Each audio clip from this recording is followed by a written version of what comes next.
प्रधान जी, sewer मैनों की समस्याएं लगातार आप उठाते आ रहे हैं और इस बार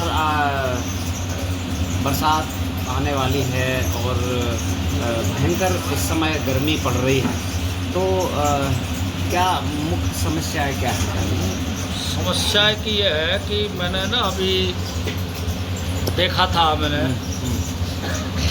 चैनल पर कि वार्ड नंबर 15 और वार्ड 16 और वार्ड नंबर 12 यहाँ की जो हाजिरी साइड है सीवरमैन कर्मचारियों की बहुत ही जर्जर हालत में है।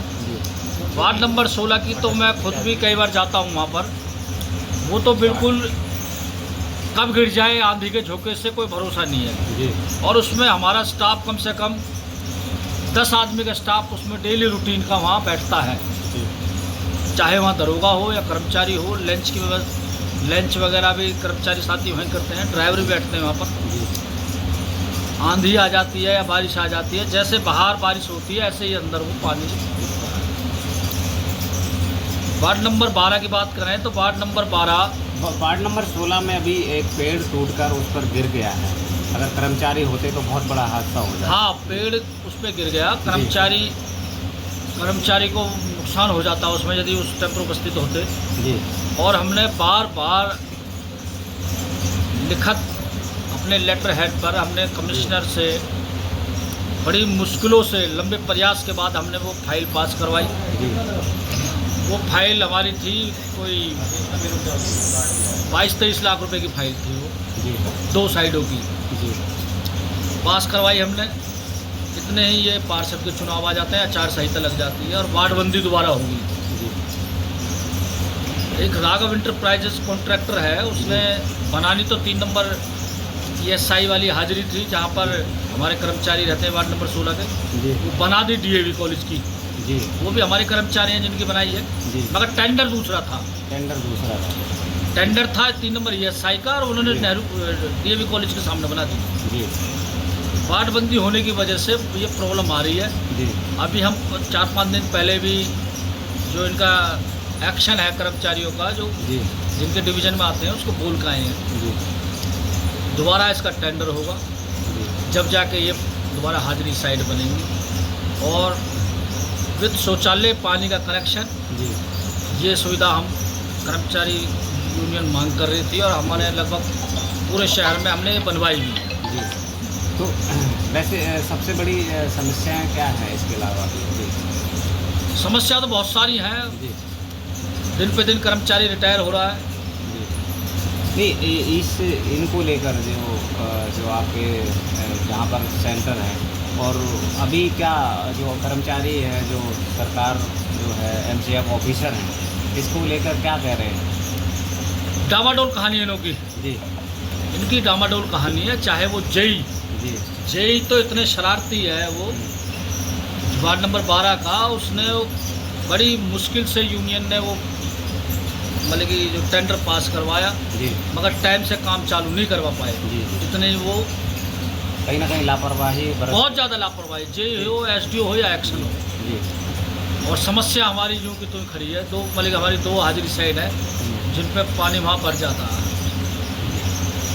तो आप अब क्या कहना चाहेंगे, क्या मैसेज देना चाहेंगे हमारे माध्यम से? मैसेज यही है हमारा, बारिश आ रही है, हम प्रशासन से मांग कर रहे हैं, आयुक्त महोदय से भी हमने पत्र दे रखा है कि इन हाजिरियों को जल्द से जल्द बनवाया जाए ताकि कर्मचारी वहाँ पर सही व्यवस्था में अपने हाजिरी पर जा सके, सुरक्षित स्थान पर बैठ के खाना वाना खा सके। ये हमारी कमल किशोर जगत का सामना से आज हम हैं जलघर 2 नंबर में और आप देख रहे हैं ये सीवरमैन सीवरमैनों का ये हाजिरी दफ्तर है और ये जर्जर पड़ा है, ये जर्जर हालत में पड़ा है। और इनका कहना है कि इन्होंने सभी कर्मचारियों को और कई बार इसको ठीक कराने के लिए, रिपेयर कराने के लिए आवेदन किया है, लेकिन आज तक कोई सुनवाई नहीं हुई है। जानेंगे भाई जी, क्या नाम है आपका? मेरा नाम मनोज कुमार है जी। मनोज कुमार यूनियन कैशियर हूँ जी। और जी हम सभी अधिकारियों को लिख करके मांग पत्र रखा है, सब जगह लिख रखा है कि हमारी जर्जर हालत पड़ी है हाजी साइड की और यहाँ पर ना बैठने की सुविधा है हमारे लिए और ना खाना खाने की सुविधा, लंच करने की सुविधा है। शायद जर्जर हालत हुई पड़ी है, सब लोगों को मांग पत्र लिख के दे रखा है हम लोगों ने। और कई बार पत्राचार किया है, पर इसका अभी तक कोई काम नहीं हो पाया है। 45 डिग्री के टेम्परेचर में ये टूटे हाल है। और अगर अभी बारिश आने वाली है, बरसात का सीज़न आने वाला है, तो कैसे यहाँ पर उनकी दिनचर्या होगी जी? कोई भी हादसा हो सकता है। देखो कंडीशन बहुत ज़्यादा ख़राब है। बरसात में कहाँ तो छुपेंगे जाकर, कहाँ धूप में बैठेंगे, ना लंच करने की सुविधा है यहाँ पर, ना बैठने की सुविधा है किसी तरीका की भी।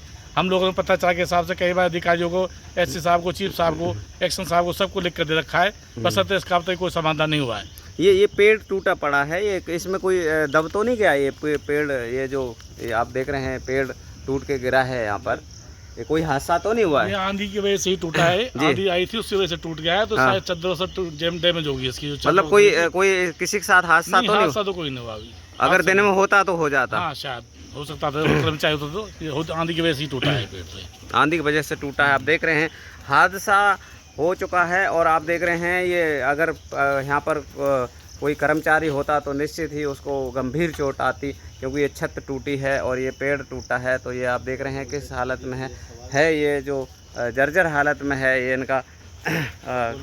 जी भाई जी, क्या कहना चाहेंगे जी? मैं तो ये कहना चाह रहा हूँ जी, हमारे सीवर मैन की जो हाजिरी है इतने दिनों से नहीं पड़ी है। अधिकारियों से भी बोली हमने, एसडीओ जेई से भी, उन्होंने सब कोई सुनाई नहीं दे रहे। और हमारे कर्मचारी इतने बेचारे परेशान हैं यहाँ के अंदर, जो यहाँ बैठते हैं वो भी धूप में ताप में इसी में बैठते हैं। और हमारे प्रधान जी की कई दफ़ा मैं बोला था, प्रधान जी ने सीवरमैन के ना वहाँ भी उन्होंने कोई सुनाई नहीं करी है। और हमारे सीवरमैन बेचारे कहाँ बैठे हैं, कहाँ ना बैठे हैं, लंच भी, रोटी भी, पानी कहाँ खावें। ठीक है जी, हमारे तो यही है जी, इसको गर्मी का मौसम है, इसको बनाया जाए। और देखो कितने बुरा हालत हो रहा है। कितने बार आवेदन किया है हमने जी? कई दफ़ा, कम से कम 10-12 दफ़ा किया है। ऑफिस में भी हमारे प्रधान जी ने भी बोला है कि भाई सीवर मैनों की एक यहाँ की है और एक वहाँ की 3 नंबर की जी बिल्कुल डैमेज हुई पड़ी है। और कभी कोई भी हादसा हो सकता है, कोई कर्मचारी के ऊपर गिर जाए तो बिल्कुल ख़त्म हो जाएगा। आजकल रह ही कहा आदमी में, थोड़े समय में ख़त्म हो जाता है। ईंट गिर गई तो ख़त्म हो जाएगा। तो हम तो ये कह रहे हैं जी, इसको बनाया जाए। हम अपने अधिकारियों से यही कह रहे हैं जी, जो एसडीओ जेई से, और आगे हमारे प्रधान जी बोलेंगे। बादल जी कि हम ये चाहते हैं कि हमारा जल्द से जल्द उसको निर्माण किया जाए, उसको ठीक ठाक से कराया जाए, ताकि हमारे कर्मचारी आकर खाना खा सके, आराम कर सके, अपने मूल सुविधा देख सके। धूप पड़ती है, पता है टेम्परेचर है, कहाँ बैठेंगे, बरसात का मौसम आ गया है, आगे बरसात होगी बहुत ज़्यादा, वहाँ भी कहाँ छुपेंगे, कहाँ बैठेंगे, खाना भी खाएंगे, आराम भी करेंगे। 10-15 मिनट जो लंच का टाइम होता है उसमें आदमी खाना भी खाता है, बैठता है भी। बिल्कुल जर्जर हालत है। हमको डर लग रहा है कि कोई कर्मचारी इसके अंदर हादसा ना हो जाए किसी का भी।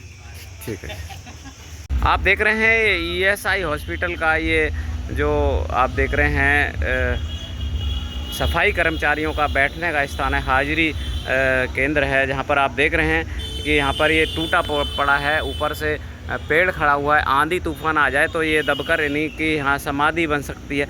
तो आप कितना, और ना ही यहाँ पर कोई वैसी व्यवस्था है। तो अभी जानेंगे क्या बात है भाई जी। जो यहाँ पर कोई हमारी हाजिरी केंद्र है, तो यहाँ पर कोई व्यवस्था नहीं है, कुछ नहीं। तो क्या कहना चाहेंगे, ये बनाया जाए? ना तो हमारे यहाँ वर्दी बदलने के लिए कोई रूम है। हमारी लेडीज से भी वर्दी कहाँ बदलती हैं, अपने घर से पहन के आती हैं। अच्छा, यहाँ कुछ सुविधा नहीं है हमारे। तो ये कहीं ना कहीं इतना बड़ा करोड़ों रुपए का ईएसआई हॉस्पिटल, खाना खाने के लिए कोई जगह नहीं है, अपने यहीं खाते बैठे। कितना कर्मचारी हैं यहाँ पे? यहाँ पे होंगे 400 से ऊपर कर्मचारी हैं। तो ये कहीं ना खाना, ना यहाँ पे पीने की भी व्यवस्था है, पानी पीने की भी व्यवस्था है, और ना ही कोई बैठने की व्यवस्था है। आप देख रहे हैं ये कबाड़ से खोखा लाकर लाए हैं यहाँ पर। अब इसमें बैठें तो कैसे बैठें, और कहाँ इसमें वो रखें, दस्तावेज रखें। तो ये बहुत बड़ी जटिल समस्या है यहाँ की। ये ईएसआई मैं आपको दिखाता हूँ। ईएसआई हॉस्पिटल है, ये मेडिकल कॉलेज है। यहाँ के करीब 400 से ज़्यादा कर्मचारी हैं, सफाई कर्मचारी, जो जिनके लिए व्यवस्था नहीं है यहाँ पर।